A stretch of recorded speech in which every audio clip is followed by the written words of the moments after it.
Now, from the most trusted names in local news, KDPG Sunday Edition. Good morning and welcome to the KDPG Sunday Edition. I'm Stacy Smith. Football teaches significant lessons of leadership on and off the field. A native of Ford City is using the skills that he learned on the football field at Ford City High School and at the University of Notre Dame to counsel people about leadership, from international corporate boardrooms to the high school football field and the classroom. Marv Russell describes himself as an internationalist and a global human resources professional. He talks about the challenges of life and creating an impact zone to help those facing challenges. In his new book, Linebacker in the Boardroom, Lessons in Life and Leadership, recently published by Outskirts Press, Marv Russell is our special guest this morning on the KDPG Sunday Edition. David Shribman, the executive editor of the Pittsburg Post-Gazette, joins us for this morning's discussion. Mr. Russell, thank you so much for being with us on the KDPG Sunday Edition. I'm glad to be here. It's a lot of fun. Let's start a little bit with your history. Ford City, you were a star there. Well, I don't know what a star is necessarily, but I did have some success playing football and traveling up and down the valley here and having a lot of fun as a kid growing up and really learning what sports was all about. But you mentioned in your book how your high school coach also played a significant role. Absolutely. I don't think people realize how important a coach is to you, especially at that level. In addition to your family, they do the molding and shaping, and they kind of give you an attitude adjustment occasionally too. They keep you on the straight and narrow, and they teach you all those fundamental skills, those things that are going to make you successful later on in life. And I had a good high school coach, Don Maines from up there. Obviously retired now, but he was a great guy and really helped me a lot. Just for a little, we're going to get to your time at Notre Dame as well, but I found a little interesting part in the book was that when you came out of the tunnel for the first time at Notre Dame, he had tears in his eyes. He did. He was up in the stands with my folks, and he tells the story about, it's your dream, obviously, as a coach, when you're a high school coach, to see one of your players go and play at a major college like that. And I guess, as my dad always told it, and he tells it, when we came out of the stadium, and tears just rolled down his eyes. It's your ultimate dream. Yeah, to be able to get someone from Ford City or a small town like that be playing major, big-time college football, and of course Notre Dame is one of the biggest venues Absolutely. that are around. Absolutely. You went to Notre Dame as well, and some people had a significant impact on your vision of life at that point also. Absolutely. Again, coaches are important people in your life, and they can make you successful, but they can also be a negative influence in your life too. At Notre Dame, they're always positive, and I had the benefit of playing for Eric Parsegan for 2 years and then Dan Devine. Both of them had outstanding records. They were outstanding men, and as late as about 2 weeks ago, I saw Eric at a book signing, and he's still the same guy. He's still inspiring me today. All right. Now, after Notre Dame, what did you do? Well, I went to work. I wasn't one of those people who was fortunate enough to go off to the NFL. I had a couple bad knees, and it was time to make a living for myself. And that's what's great about Notre Dame. You go there because of the education. And I started my life working in social service delivery. I wanted to change the world. I wanted to grow and be somebody special and use all those things that I had learned to really help others. And I was pretty successful at that and continue to grow. But you say from linebacker in the boardroom now, and you describe yourself as an internationalist. What do you mean by that? Well, what ended up happening is that as I grew and I furthered my education and got my master's degree, I was working for several corporations, global corporations, and they asked me to go to work in France, in Paris, France. And my wife and I packed up everything and off we went. And for almost 10 years, we lived and worked in other countries. And all of a sudden, I found myself, I am truly an internationalist. I can understand people. It was something that came natural to me. Understanding people in other countries, understanding the language, and really understanding how business works.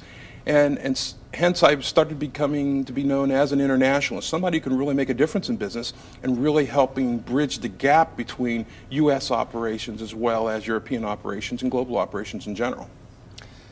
Coaches from Pee Wee or Pop Warner, Little League, all the way up to the pros. They shape people. I've never run into a pro athlete who says he wasn't shaped by coaches. Why do they have such effect? They're there at a key time in your life, and you quickly realize that your success is going to be predicated on being able to adapt to the things that they say. Now, unfortunately today, too often we see some bad ones early on, and people don't always get those right, that right direction. But when you have the right coach, and you combine it with the right parental disciplines, I think what comes together there is something great, and they become somebody who's special to you your whole life. Don Maines at Fort City, he's still Coach Maines to me. He's still my coach. I still respect him as my coach. He and I, we golfed about a year or two ago, and I'm 57 years old, and he still is giving me direction. Marv, if you do a little bit of this, if you do a little bit of that, things are going to be better. So. Well, it's interesting, though. You said two things that on this, your answer to that. There are good coaches and there are bad coaches. That's right. And the other part is about it's not just the coaches. You also say there's a parental responsibility in shaping and molding young people as well. Absolutely. One of the important things that I learned early on is that, parents have a role to play. My mom and dad played a key role, and they made a key decision in my life that really changed things. I wasn't getting the grades I was supposed to get, and my opportunity to go to Notre Dame was waning because of the academics. Eric Parsegan had said, Marv, you got a great athletic career going here, but you haven't done the ABCs.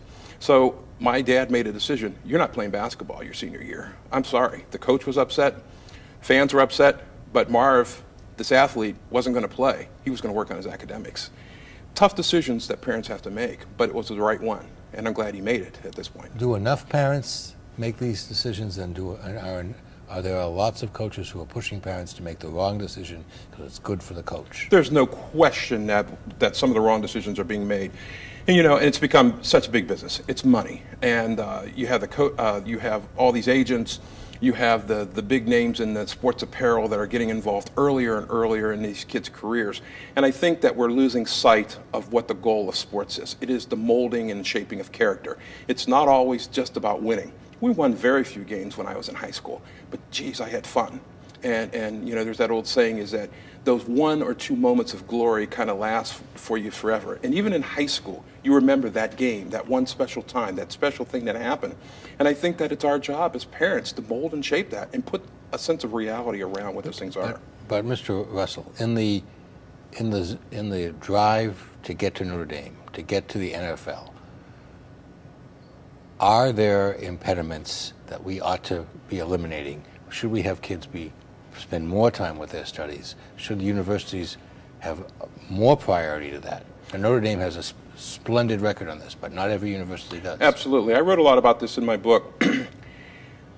Universities, as well as high schools, have a broader obligation, I believe, than that which they're accepting. It's too much about the sport and not enough about the individual, about the development, about the education. And if you don't accept that responsibility, if you don't have the accountability, you're not going to be successful. And hence what ends up happening is too many kids go into college thinking it's going to be about going into the pros. And it is not. It is about going into life and being able to do something special with your life. It makes me really nervous when I see the types of things that are going on to recruit kids. We're lucky at Notre Dame. We're not doing those kinds of things. But each and every day, more and more of this is happening. And look what's going on at Ohio State and at Miami, et cetera. So what are we going to do about college sports? The college sports is a real problem in that many of us love it, and yet we know there's something rotten at its core. How are we going to get that back online? Well, I do a lot of consulting. And one of the things I do consult on is on this topic. What I like to do is go into the high schools early on, and I like to touch parents. I think it has to start right there, and I think it also has to start at the coaches. One of the things I look at them in the face and I say, I've been successful in my life. I'm 57 years old, and basically you want your kid to end up doing the things that I've done. Get through school, get an education, be successful in life, raise a family. That's what you want to do. And how are you going to do that? You're going to do that by making your son or daughter accountable for their behaviors early on. And you're going to take away the temptations. And you're going to make sure that they are accountable for the academic part of it. It's going to have to start there. And then secondly, I think that the universities are going to have to be held more accountable for their behavior. And that includes being accountable for the behavior of boosters. But now we're talking about Wednesday night games and Thursday night games and 12-game seasons plus playoffs plus bowls. Is this a little bit out of control? I think it is out of control. What's wrong with a simple season that runs from September through Thanksgiving? What's wrong with having a nice bowl championship series? What's wrong with having a national champion and celebrating it and then going back to school? This thing of having having the athletic program run 12 months out of the year, it's kind of frightening, actually. So no sooner does a kid play the last game, they're right back in the weight room. What was your major at Notre Dame? Theology. And were you known as a football player or a theology major, or both? I was known as a student athlete. There you go. And a good one. Yeah, and the thing about it is he went to Notre Dame. He's not Catholic either, which is always very significant. That's interesting. Yeah, it was. It was something special, especially when you consider that was back in the 70s. I was a young guy, wanted to be a minister. I'm a diehard Methodist as such. I wasn't going to be Catholic. But there was something about that environment and their ability to embrace me and embrace my ethics and embrace my morality that made me very comfortable. And so I majored in theology at a Catholic institution. Yes. Well, you guys were talking about this, and is it strictly money? Is that's what's driving everything here? I mean, from the young high school athlete who sees the pros on television and hears about these multi-million-dollar contracts that the athletes are able to make now, and you have students coming out of high school who may not be receiving the financial payment themselves from a booster, but it's going to a parent, and the NCAA, in the case of Auburn, turned the other way and said, well, it didn't go directly to the students, so it's okay. There's got to be a change here. Well, there is, but let's put a sense of reality in this. This is a very small percentage of the population that is making a bad name for the whole. So these guys who are making these big dollars are very few. Remember, only 3% of the student athletes in the world turn into pros. But the problem is they all think they can. They all think they can. That is the problem. And we do have to give them a better sense of reality. This afternoon, I'm going to be speaking to Ford City High School football team. And one of the things I'm going to tell them is that if 3% of you makes it, that's going to be a lot. The rest of you are going to have to go to work. So let's be accountable for who we are and what we're going to do. Let's understand what this is about, and let's have fun today. Let's go out and win if we can, but let's have fun doing it. But understand on Monday, I have to prepare for life, and I have to be accountable for my life. People just don't get. They think that money is out there, and it's not. Chuck Noll used to say, as he was dismissing players he cut, now it's time for you to begin your life's work. That's your message, right? Yes, it is. And Papa Joe Paterno, he also has a saying. He said, they said, how do you know when your people or your guys are successful? And he says, I don't know yet, but I'll know when I see what kind of sons and daughters they are, and what kind of husbands they are, and what they do in their life, and how they mold and shape themselves. And that's the same thing that Eric Parsegan always said. I ran into him in a parking lot about a year or so ago, and he asked me, Marv, what are you doing with your life? And I said, well, Coach, today I'm Senior Vice President of Human Resources for a large corporation. He just chuckled, patted me on the back, walked away, and he said, I wouldn't expect anything less. We will continue our discussion with Marv Russell. The book Linebacker in the Boardroom, when the KDPG Sunday Edition continues in just a moment.